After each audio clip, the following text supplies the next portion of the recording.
Hello besties, once again welcome and welcome back. We are starting another series. As you can see up there, it's called The Lies He Told. I mean, if you listen to this story, this man lied, and I'm telling you, he straight up lied to our girl.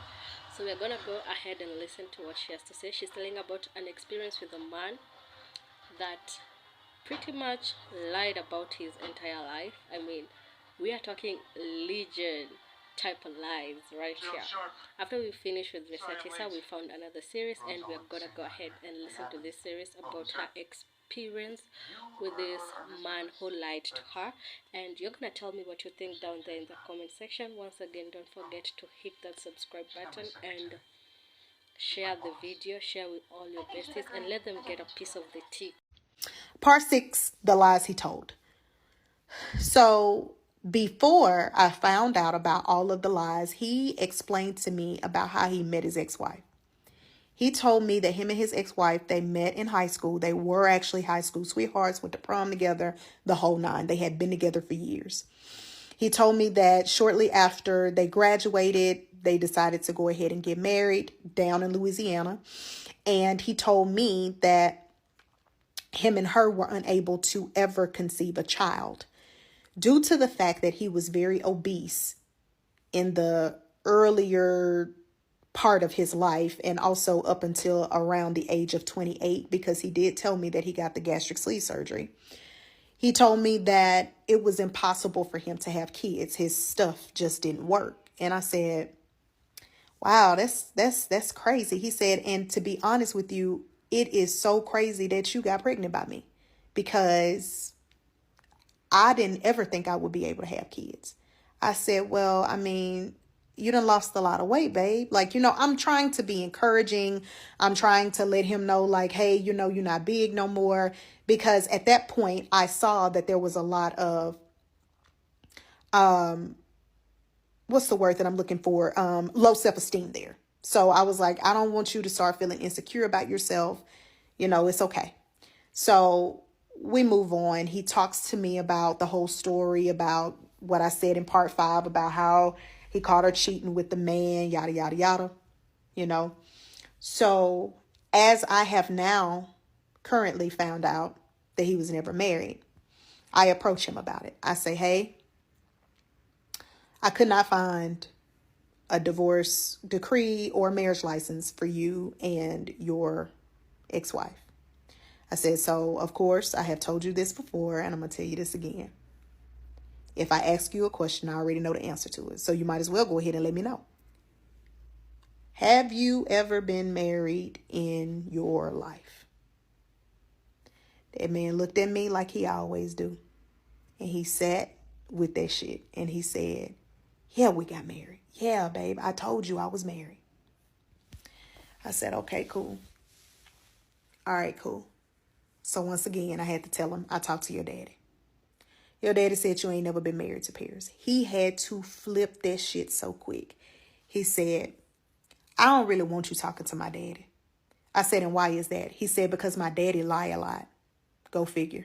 I said, okay. He said, of course my daddy ain't gonna tell you about Paris, because I caught him trying to fuck Paris at a house party. I said, do what? He said, yeah, the nigga trying to fuck his own daughter-in-law. I said, come on, bruh. He said, man, my daddy get high, he get drunk, he get fucked up. And to be honest with you, he will try to fuck you too. I'm going to just be honest. And I said, no, I don't get that from Pop. I don't get that from Pop. Now, I do understand that people have a past. There may have been times where his daddy may have gotten a little too loose in certain situations, but I did not believe that his daddy tried to hit on the ex-girlfriend. And at this time, he was saying his ex-wife. I did not believe that.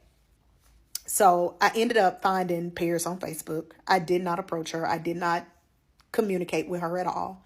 But I did go to her Facebook page, and I did notice that she was currently still living in Houston, Texas. She did have on her profile that she was single. There were no pictures of her and Jared.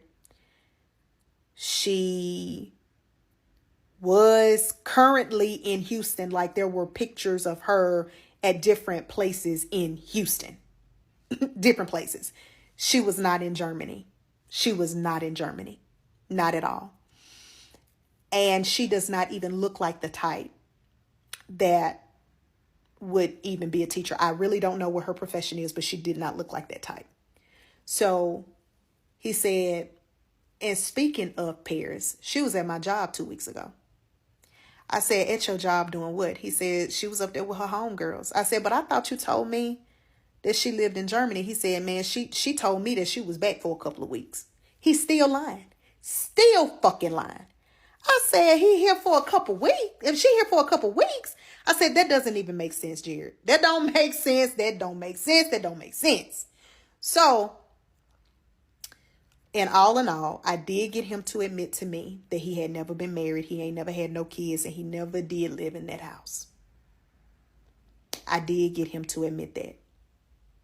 And I also told him, I said, Jared, I do know that you were born in said hospital at said time and said date. I said, so right now, this is the time where we really stop the lies, because for whatever reason, you have a problem. And I'm not the type of woman that you have to lie to, because I would have liked you regardless without the lies. Now, granted, people, I do know that there were several red flags before we got here. I already know this. In the back of my head, I knew that I didn't want to be a woman with two baby dads. I ain't want that for my life. So I tried working with him through it.